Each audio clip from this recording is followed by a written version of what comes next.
পৃথিবীর প্রায় 65% খনিজ সম্পদ মুসলিম দেশে আল্লাহ দিয়েছে। ভাই লন্ডনে পড়েছেন, আমিও আমেরিকায় 3 বার সফর করেছি। আপনাদের এখানেও আমেরিকার লোকের অভাব নাই। খবর নিয়ে দেখবেন আমেরিকার মাটির নিচে স্বর্ণের খনি খুব একটা নাই, তেলের খনি খুব একটা নাই। তারা পৃথিবীর সেরা খনিজ পদার্থের দেশের মালিক নয়, কিন্তু সৌদি আরবে মাটি খুললে স্বর্ণের খনি আর তেলের খনি। কাতারে স্বর্ণের খনি, তেলের খনি। দুবাইতে স্বর্ণের খনি, তেলের খনি। ইয়ামানে স্বর্ণের খনি, তেলের খনি। বাহরাইনে স্বর্ণের খনি, তেলের খনি। ব্রুনাইতে স্বর্ণের খনি, তেলের খনি। এইভাবে আল্লাহ মুসলিম রাষ্ট্রে শুধু সম্পদ দিয়া রাখছে। এই সম্পদ তুলে যদি আমরা কাজে লাগাইতাম, আমরা একটা বিবিসি বানাইতে পারতাম, রয়টার্স বানাইতে পারতাম, ভয়েস অফ আমেরিকা বানাইতে পারতাম, CNN বানাইতে পারতাম। তাহলে তারা আমাদেরকে সন্ত্রাসী বলে কুলাইতে পারতো না।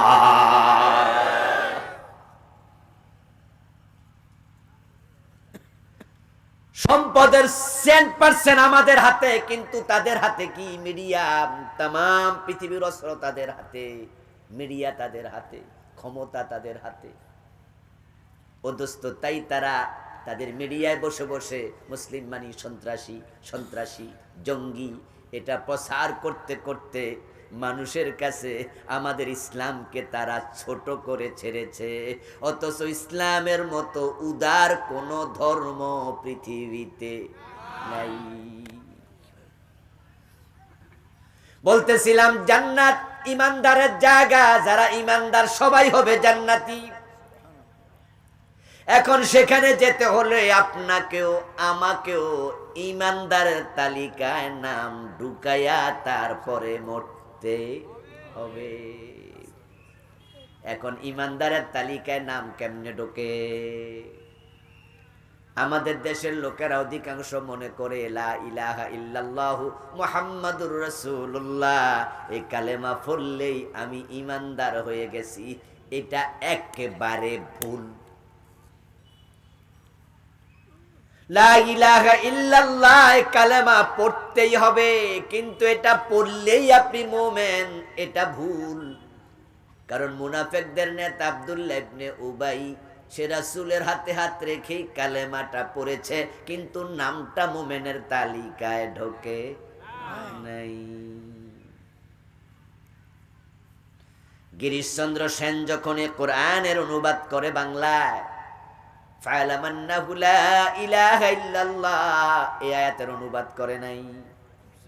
কথা বলে না, পড়ে নাই, লিখে নাই, মুমিন হইছে?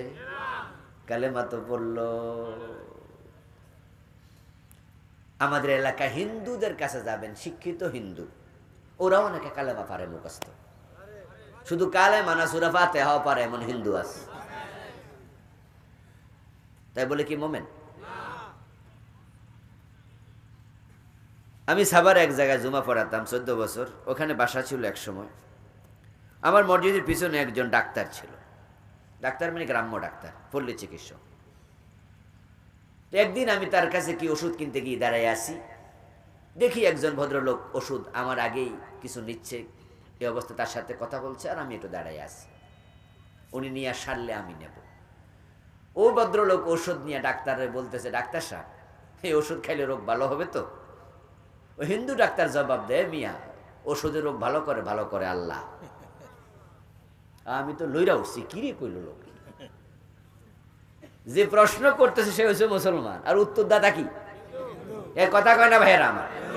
প্রশ্নকারী কি আর উত্তরদাতা? কিন্তু দুইজনের কথা শুনে কারে মুসলমান মনে হইল?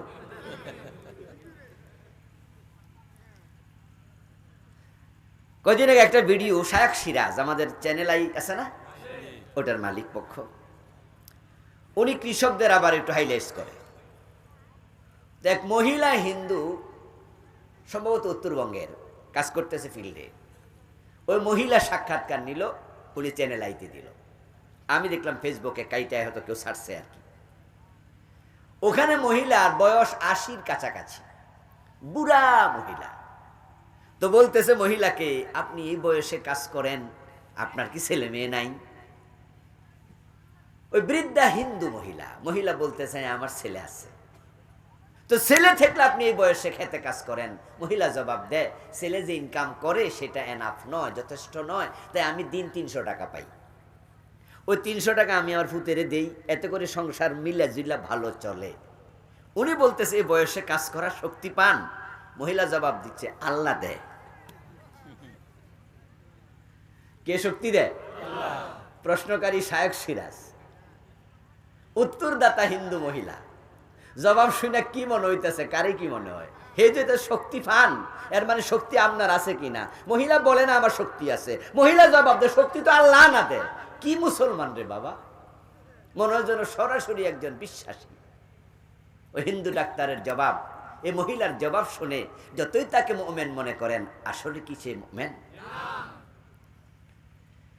এজন্য সুবহানাল্লাহ, আলহামদুলিল্লাহ, লা ইলাহা ইল্লাল্লাহ পড়লে মুমিন হওয়া যায় না। আমার দোস্ত যদি লা ইলাহা ইল্লাল্লাহ কালেমা পড়লে মুমিন হতো, তাহলে কাদিয়ানি কাফের কেন? কাদিয়ানি কি আজান দেয় না? জাগা। আমাদের দেশে সাম্প্রদায়িকতা খারাপ জিনিস। এজন্য আমরা যারা হুজুর, তারা আমাদেরকে শব্দ দিয়ে গালি দেয়, বলে হুজুররা সাম্প্রদায়িক, হুজুররা ফান্ডামেন্টালিস্ট। আল্লাহর জান্নাতে ইহুদি, খ্রিস্টান, বৌদ্ধ, হিন্দু একজনও নাই, যারা আছে সবাই মুমিন। তাহলে সাম্প্রদায়িক জায়গা হয়ে গেল, শুধু মুমিনদের জায়গা। আর জাহান্নামের মাঝে সবাই মিলামিশা থাকবো, এইটাও সাম্প্রদায়িক। এখানে হিন্দু আছে, বৌদ্ধ আছে, খ্রিস্টান আছে, সবাই মিললে একসাথে মারি খাবে। আমাদেরকে তারা যতই গালি দেখ, এই সাম্প্রদায়িক শব্দ দিয়ে আমরা ব্যথা পাই না। তারা বলে আমরা মৌলবাদী, বলে না? শোনেননি? দেখবেন পত্রিকায় আসে, অনেক নেতারা আগে কইতো, এখন কমছে, আর যারা কইতো হেরা তো এখন নাই। আমার প্রিয় ভাইয়েরা, মৌলবাদী বলে। মৌল শব্দের অর্থ কি? মূল। বাদী মানি ওয়ালা। তো মৌলবাদী মানি যারা মূলে আছে। আমরা কি আগায় উঠবো না? মূলে থাকা দরকার। ইসলামের আমরা মূল জায়গায় থাকতে চাই। তারা আমাদেরকে গালি দে ধর্মান্ধ। এই শব্দগুলো আপনারা মেনে নিয়েন। কিছু কিছু গালি বরণীয় হয়, সব বর্জনীয় না। আসলে আমরা ধর্মের কাছে অন্ধ হতে চাই। আমরা এমন এক ধর্ম পেয়েছি যেখানে চোখ বন্ধ করে সব মানা যায়, ঠিক কিনা? আমার আল্লাহ যা বলে, রাসূল যা বলে, সেখানে প্রশ্ন কোনো দরকার নাই। সামেনা ওয়া আতানা, আমান্না, সাল্লামনা, শুনলাম, মানলাম, ঈমান এনেছি, বিনা প্রশ্নে সব মেনে নেব, ঠিক কিনা? আল্লাহ রাসূল যা বলে, ইয়েস ইয়েস ইয়েস, কোনো কোশ্চেন নাই, দরকার নাই। কিছু কিছু জায়গায় অন্ধত্ব ভালো, যেমন the eyes of law is blind. আইনের যতগুলো চৌক আছে সবগুলো অন্ধ হওয়া উচিত। আইন যখন প্রয়োগ হবে, তখন কার উপর প্রয়োগ হবে সে আমার বাবা না চাচা দেখা দরকার নাই। আইনে যা আছে তাই হওয়া উচিত। আমার মেয়ে চুরি করলে তার হাত কেটে দেওয়া হবে, নবী মুহাম্মদ বলেছেন। পৃথিবীর কিছু কিছু দেশের আদালতে হাকিমের হাতে দাড়িপাল্লা দেয়। আমাদের দেশও দাড়িপাল্লা আছে ভাই, যেখানে থাকে সুপ্রিম কোর্টে, ওখানেও দেখবেন যে বিশাল দাড়িপাল্লার ছবি আছে। হাইকোর্ট ভবনের উপরে বিচারকদের টেবিলের সামনে একটা দাড়িপাল্লা থাকে। অমুসলিম রাষ্ট্রে, ইন্ডিয়া সহ কিছু কিছু রাষ্ট্রে, সেখানে একটা মূর্তি দাড়িপাল্লা নিয়ে দাঁড়িয়ে থাকে, মূর্তিটার চোখ বাঁধা থাকে। মূর্তির চোখ বেঁধে দিয়ে বুঝানো হলো, হাকিম তোমার হাতে দাড়িপাল্লা, বিচার যখন করবে সামনে তাকানো দরকার নাই, আইনের দিকে তাকাও। অপরাধী যদি অপরাধী হয়, তোমার বাবা হয়, তাকেও ছাড়া যাবে না। তুমি অন্ধের মতো হও, আইন প্রয়োগ করো, সামনেকে দেখা দরকার নাই। ঠিক আমরা ধর্মের কাছে অন্ধ হতে আমাদের কোনো আপত্তি নাই, তবে আমরা উগ্র হব না। আমাদের ধর্ম কি উগ্রতা শিখায়? কাউকে ছোট করতে শিখায়? আমরা সৌভাগ্যবান মানুষ। আমাদের কোরআন, আমাদের ইসলাম আমাদেরকে এতটা উদারতা শিখিয়েছে, পৃথিবীর কারো কাছে এত উদারতা নেই। তারা আমাদেরকে বকে, তারা আমাদের নবীকে বকে। আচ্ছা বলুন তো, আমরা নবী ঈসাকে কোনোদিন গালি দিয়েছি? গালি দেওয়া জায়েজ মনে করি? বরং আমরা ঈসা আলাইহিস সালাম বলে তার জন্য অলওয়েজ দোয়া করি। মূলত ঈসা আলাইহিস সালাম কি আমাদের নবী না খ্রিস্টানদের নবী? তো তাদের নবীকে আমরা প্রতিদিন দোয়া করি, ঈসা আলাইহিস সালাম, ঈসা আলাইহিস সালাম, ঈসা আলাইহিস সালাম। আমরা বারবার বলি তার উপর শান্তি বর্ষিত হোক, শান্তি বর্ষিত হোক, ঠিক না? ঈসা আলাইহিস সালামকে যদি আমরা আপনাদের এই বাজারে পাইতাম আর নবী ঈসাকে সাক্ষাৎ পাওয়ার পরে নিশ্চয় আমরা আনন্দে কপালে চুমু খেতাম, কাঁধে নিয়ে নাচতাম, নিজের গায়ের জামাটা খুলে নবী ঈসার পায়ের ধুলা মুছে দিতাম। আর তারা আমাদের নবীকে সন্ত্রাসী বলে। সুইডিশ কার্টুনিস্ট কার্টুন এঁকেছে নবী মুহাম্মদ সাল্লাল্লাহু আলাইহি সাল্লামের মাথার মাঝে পাগড়ি দিয়া একটা বোমা বসায় দিছে। আচ্ছা, ইনজিল নামক যে কিতাবটা আছে, ওই কিতাবের অরিজিনাল কপি পৃথিবীতে এখন খুব একটা নেই, কমই আছে। যা যদি অরিজিনাল কপিটা থাকে, সে ইনজিল আমরা পাই, আমরা কি ফেলে দেবো না চুমু দেবো? আসমানি যত কিতাব আছে আমরা সব বিশ্বাস করি। কিন্তু কিছুদিন আগেও ফ্রান্সে এভাবে আল্লাহর কোরআন ছিঁড়ে ছিঁড়ে পায়ের তলা দিয়েছে, ভিডিও করে দিচ্ছে। তাদের ধর্মগ্রন্থ পাইলে আমরা চুমু দেব, তাদের নবীকে পাইলে আমরা কান্দে নেব। তারপরও আমরা নাকি ধর্মান্ধ মৌলবাদী, আমরা উগ্র জঙ্গি।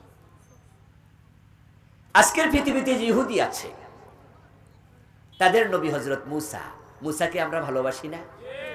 এমন ভালোবাসি তা আমার মা বাবার চেয়েও বেশি। আমার বাবার নাম যদি আমি 50 বারও দিনে বলি, 20 বারও বলি, আমি বাবার নামের পর রহমতুল্লাহ আলাই খুব কমই বলি, 2-4 বার বলি। কিন্তু নবী মুসা আলাইহিস সালাম, উনার নাম যতবার বলি ততবার তাকে সালাম দেই। তাহলে আমরা ইহুদিদের নবীকে ভালোবাসি, তাদের কিতাব তাওরাতকে আমরা শ্রদ্ধা করি। ওই ইহুদিরাও আমাদের নবীকে গালি দেয়, আমাদের কোরআনকে গালি দেয়, তারপরও তারা উদার, আমরা কনজারভেটিভ, আমরা সংকীর্ণ মনা। আসলে আমরা তথ্য সন্ত্রাসের শিকার। আজকের পৃথিবীর মুসলমানরা বড় হতভাগা জাতি। তাদের হাতে পৃথিবীর সবচেয়ে বেশি সম্পদ আছে, খনিজ সম্পদ। কিন্তু তারা এই সম্পদ কাজে লাগাইয়া ইসলামকে মানুষের কাছে তুলে ধরতে ব্যর্থ হয়েছে।